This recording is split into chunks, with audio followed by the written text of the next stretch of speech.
video. I'm not going to walk you through a painting. It is about painting, but it's not, we're not going to talk about a specific painting. I've had a lot of people in the last few days, let's say 3 total. My personal favorite, I am on Bumble BFF, and I met this amazing girl. She's a writer, and we were talking about our work, her work and my work, and we were sort of challenging each other.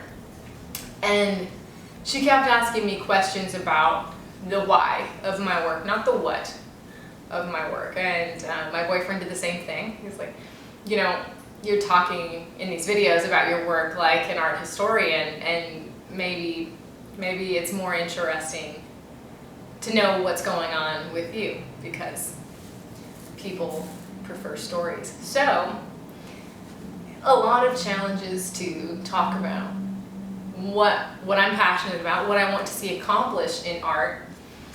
And, you know, this girl that I've been talking to on the Bumble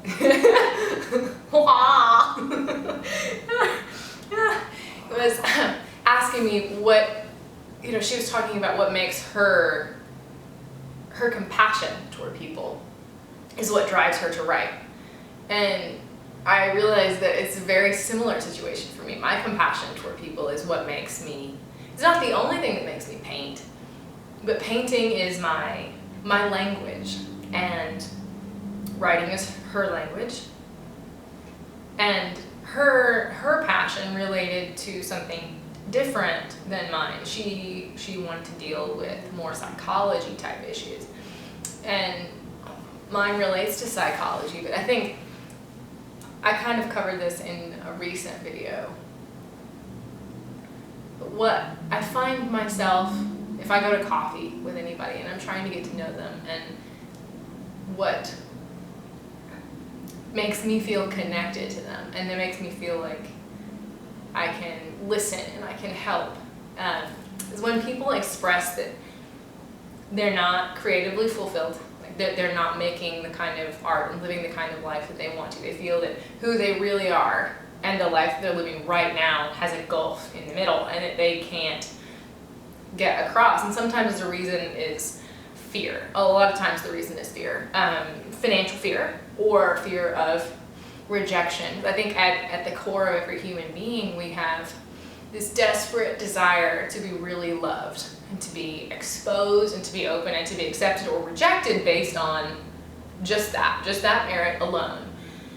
The trouble is that requires so much gumption, because every rejection is very painful and every acceptance is very meaningful if it's just you that people are responding to. It's much less impersonal if you've created a lie, a facade that people can accept or reject, which I think to a very large extent is why millennials and my general generation, cheers, is so superficial. We choose to hide all the time.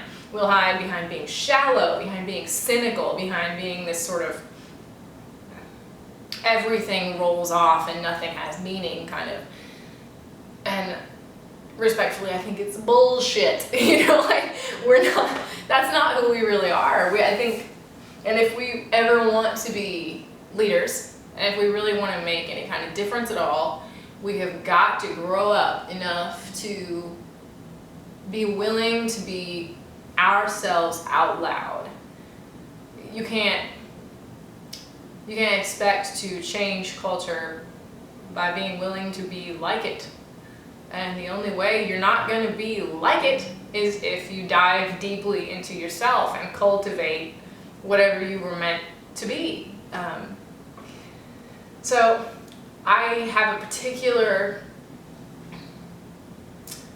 compassion for people who want to be themselves out loud, because I wasn't always. I was at one point, you know, there would be people who would argue with this, but I was very shy. I was very afraid, and didn't want to delve into myself. So I procrastinated developing my identity all the way and hid behind things that I thought I wanted to be. I tried to project intellectual, I tried to project athlete. You fill in the blank, whatever positive thing you think society wants to see from you. And I have done this. You can blame people out there for that all day. People, it is painful because you see people have certain expectations of you. They want you to be something or other, and that makes them proud, or that makes them happy, and that makes them want to be around you. Fine, but at the end of the day, like, I was still the one giving permission to myself to be controlled by those ideas. I was the one that put myself in that box, not those people with those expectations. I just had to internalize my locus of control and accept, this is me, this is my doing, and I have to take responsibility for my jurisdiction, as it were, and be willing to take that really vulnerable acceptance or rejection based on what is authentically me, and figure out what that was. So that's sort of my flagship for people who want to be known. Like, for people who experience this moment. When you're sitting in a room and someone says something to a group of people, and you know the next thing to say, and you want to say it, and you think it will make someone laugh or bring value, bring edification to the conversation, and you stop yourself from saying it. I've done that so many times. Not so much now, but when I was much younger, balking because of social fear stopped me a lot at the time. And I don't see that as on the table anymore. Like, if I want to be a relevant, meaningful studio artist, putting all of me out there is the bare minimum for what I can expect to bring me results. So my passion and my compassion toward people and what drives me to make this work is creative emancipation for everybody all the time. Like, it's not going to be everybody's job, but no matter what your job is, your identity and your creativity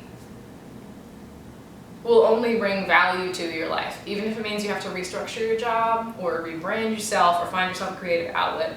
I just think that squishing yourself into some idea of what you should be as a person is so short-sighted, and so that's become that. And then on the around the bend of that, helping people find real relationship once they figured out who they are and they love who they are and they're proud of it and they're willing to be that in any space. The next thing is you find real relationships with people who want to connect with that person that you are. And that's the most satisfying bit, because that's I think, on a very deep level, what we're all looking for. So from a creative standpoint, that is largely the why of my work. It's a celebration of people and what we're capable of, and a call to join my general weirdness, and not to just celebrate what I express, but to call everybody that wants to express themselves as well.